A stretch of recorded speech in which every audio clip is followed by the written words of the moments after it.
Do y'all know y'all still in this house from an old lady? How did something get bought where the owner didn't sell it? But Turpin is very much alive. Yes, I am alive and well and 89 years old. He had 7 diamond rings in that house. He's gonna get what he deserves. She was 89 years old. She was alive. She was sitting in a nursing facility in Louisville, Kentucky, the same city where she had lived for decades, raised her family, and built everything she had. And someone told the system she was dead. Not in a hospital, not on a death certificate, in a deed. A single document filed quietly through an online portal that nobody was required to verify. And because that document entered the public record, Medicaid stopped paying for her nursing home care. Her house was listed for sale. A stranger's name replaced hers on the title to a home she had owned since the 1960s. And by the time her family found out, the house had been completely emptied. Her furniture, her fine china, her clothing, her appliances, her 7 diamond rings, gone. Dorothy Tarpin did not sell her house. She had never heard of the man whose name replaced hers. She had not signed anything. She had not received $1, but on paper, for a period of time that her family is still fighting to undo, none of that mattered. The paperwork said otherwise. And in this country, when paperwork says something, the systems that control your healthcare, your finances, and your legal ownership react to the paperwork first and ask questions later. This case is not about violence. There is no weapon except a pen and an online filing portal. But what happened to Dorothy Tarpin is one of the most targeted, calculated, and devastating crimes this channel has covered, because it was designed to be invisible until it was too late to stop it. Before we go further, this case involves the exploitation of an elderly woman by someone who used a legal loophole to steal everything she owned while she was in a nursing home, unable to protect herself. If you have a parent, grandparent, or anyone older in your life who owns a home, especially one that is paid off and unoccupied, stay with this video until the end, because what happened to Dorothy is not as rare as the officials in charge of preventing it want you to believe, and the warning signs are specific, actionable, and things you can check today. Subscribe to Deep Discovered, hit the notification bell, drop a comment and tell us where in the world you are watching from tonight. Now, let us go to Louisville. Dorothy Tarpin has owned the house on South 26th Street in Louisville's Parkland neighborhood since the 1960s, more than 60 years in one home. She raised her family inside those walls. Her daughter was 6 years old when they moved in. That daughter is now 69. 6 decades of holidays, meals, routines, belongings, and memories accumulated inside a house that was not just a property. It was the physical record of Dorothy's entire adult life. The fine china she had collected over the years, the clothes in the closets, the furniture in every room, the 7 diamond rings she kept in the house. These were not decorative assets. They were the contents of a life, everything she had held onto through decades of living. By the time the fraud was discovered, Dorothy had been living in a nursing facility for about 3 years. She could no longer manage the house day to day. But the house was still hers. She had never sold it. She had never transferred it. She had never given anyone permission to touch it. She was simply an 89-year-old woman in a nursing home, connected to a home she had owned her entire adult life, and separated from it by a distance that turned out to be exactly the vulnerability that someone decided to exploit. The Parkland neighborhood sits on Louisville's west side, a historically black community with deep roots and generations of families who built their lives there when other parts of the city were closed to them. Long-term homeownership in neighborhoods like Parkland represents something beyond real estate. It represents stability, legacy, and wealth built over decades in communities that did not always have easy access to either. a paid-off home in Parkland, owned by an elderly woman in a nursing facility, checked every box on the list of what makes a property an easy target for deed fraud. The owner was not present. The house was unoccupied. There was no active monitoring, no neighbors with a daily reason to flag unusual activity, and the title sat in the public record, accessible to anyone willing to look it up and patient enough to act on what they found. That is how Russell Cheatham, a man from Scottsburg, Indiana, came to file a quitclaim deed in June 2025, claiming Dorothy had sold him the house on South 26th Street for $46,840. Dorothy had never met him. She had never spoken to him. She had never signed anything. According to her great-niece Ashley Mack, the notary listed on the deed was not real. Dorothy's signature had been taken from a past document, lifted from paperwork she had signed for something else entirely, and placed on a deed that transferred her home to a stranger without her knowledge or consent. Here is the detail that stops me every time I read through this case. Dorothy did not find out from the county. She did not find out from a property alert. She did not find out from a deed notification service. She found out from her nursing home.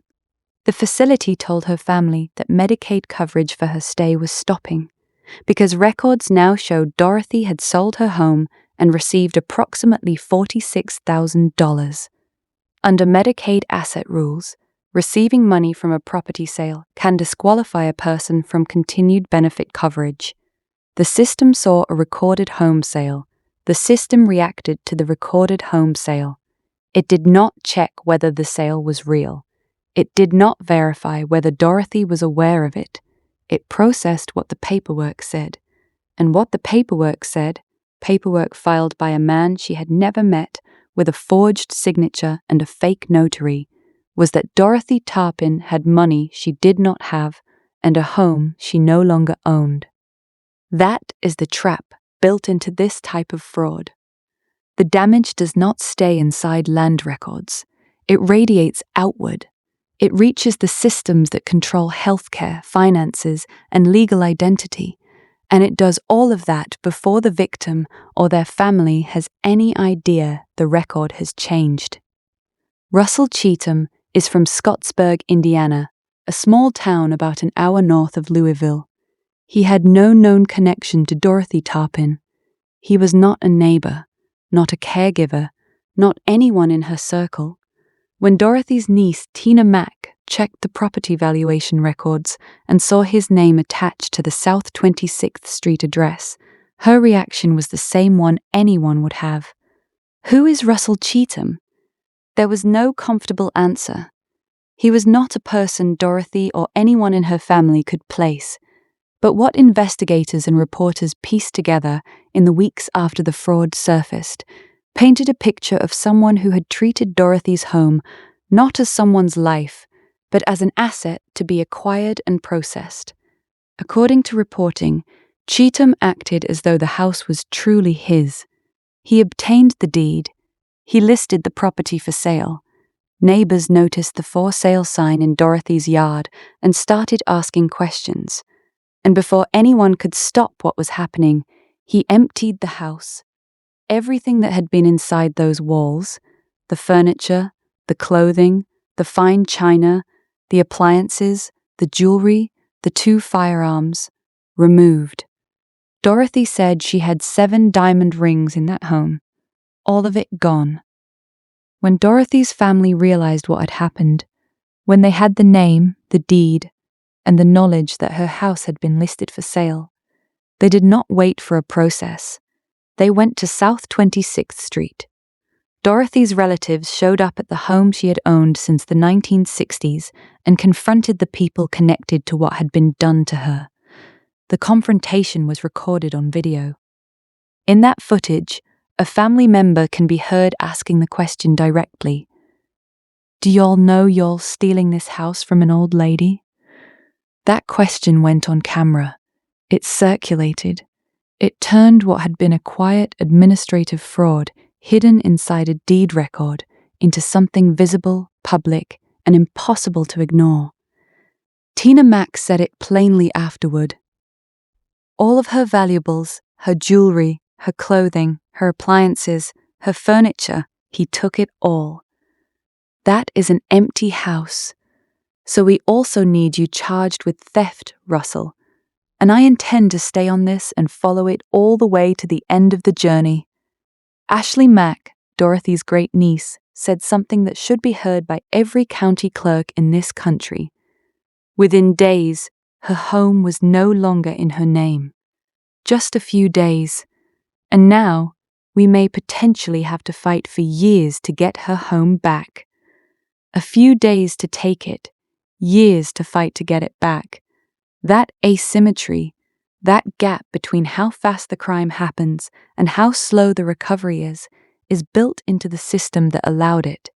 Here is the question Dorothy's family asked the county and the answer they got back. How did this paperwork get recorded in the first place? The Jefferson County Clerk's Office told reporters it does not verify signatures on deed paperwork. The office said the responsibility for accuracy falls on the notary, not the clerk. If a deed arrives with a notary stamp and appears properly filed, it enters the public record.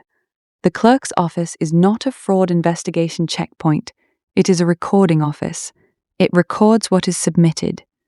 Dorothy's great-niece, Alpha Johnson, noted the detail that makes this even more alarming. The transfer could happen entirely online. No one had to walk into a building, no face-to-face verification, no identity check. A quitclaim deed is a legitimate legal instrument. It is designed for easy property transfers between family members, in divorce situations, in estate planning. The simplicity that makes it useful for honest purposes is exactly what makes it weaponizable for dishonest ones. If the signature is forged and the notary is fake, the document can still look official. It can still enter the public record, and the real owner may not find out until Medicaid calls.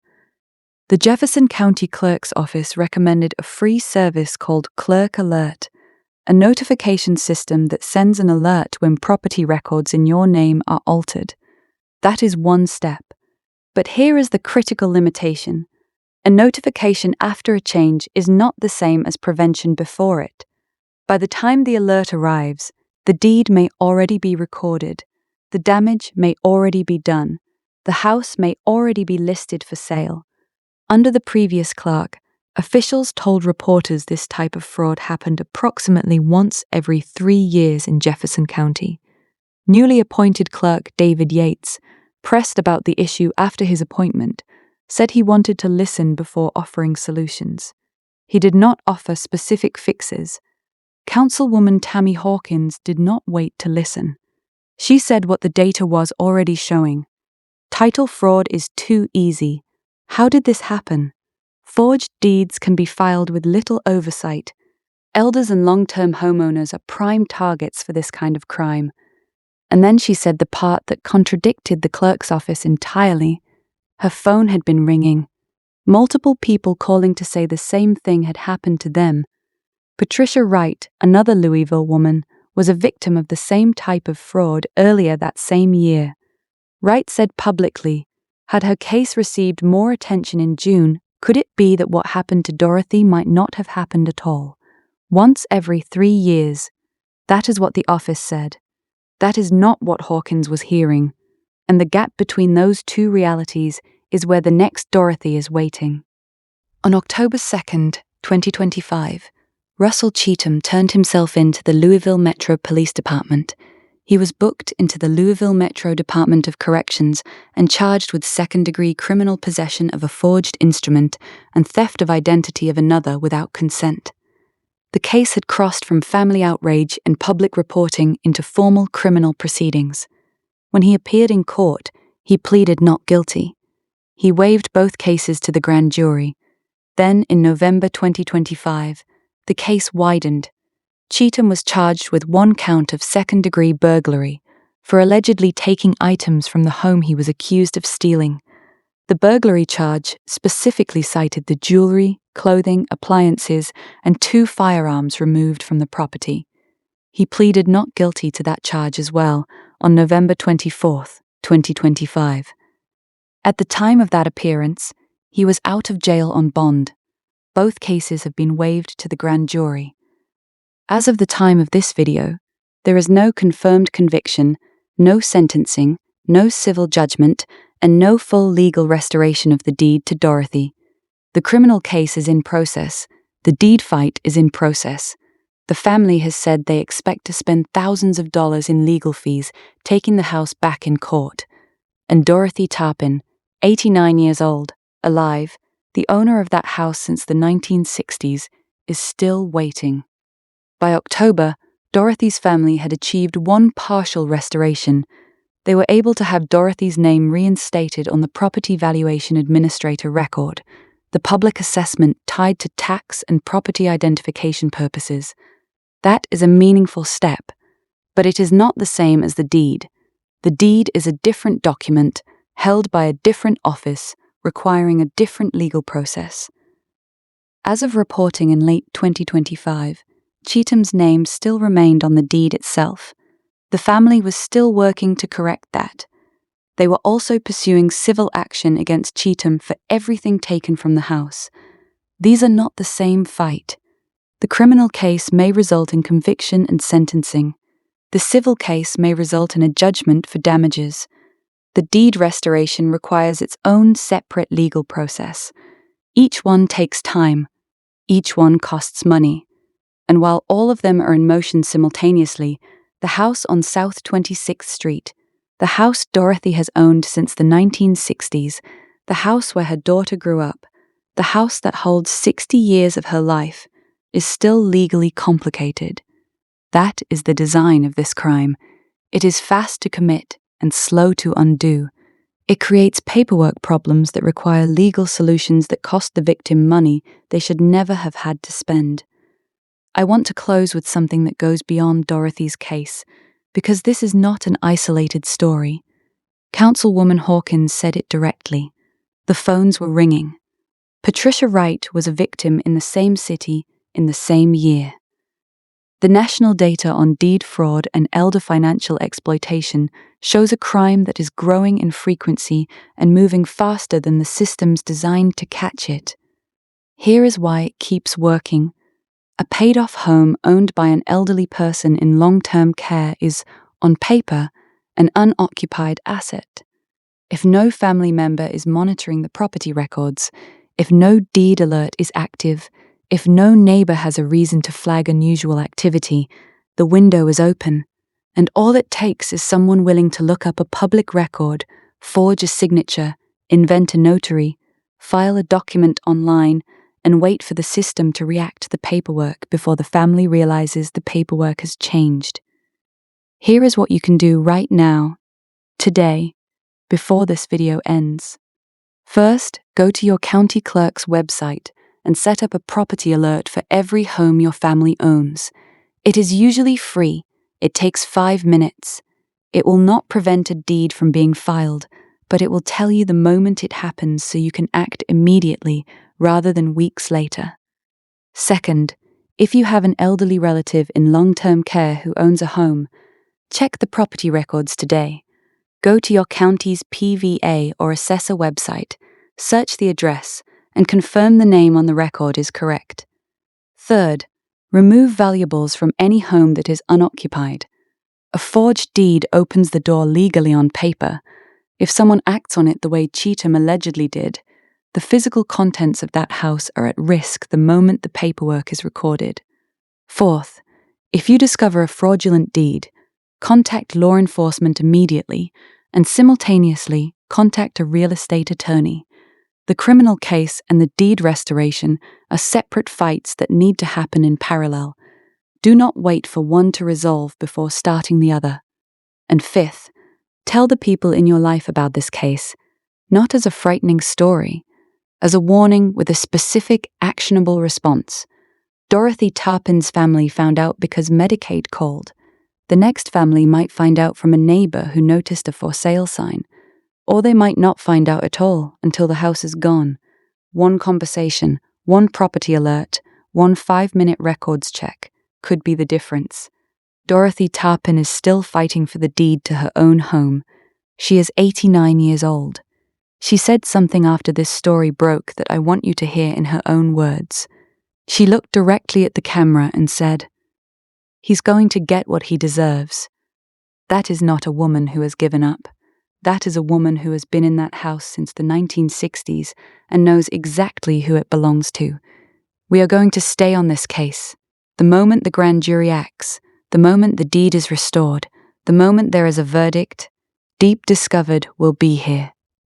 Leave a comment. Tell me what part of this case stopped you cold. Tell me if this happened to someone you know, because based on what Councilwoman Hawkins said, it is happening more than the official numbers show. Tell me where in the world you are watching from tonight. And if you are new to Deep Discovered, this is what we do. We cover the crimes that destroy lives quietly, through paperwork and false assumptions, while the victim waits for a system that moves too slowly to keep up with the damage. We do not stop until the story is told completely. I will see you in the next case.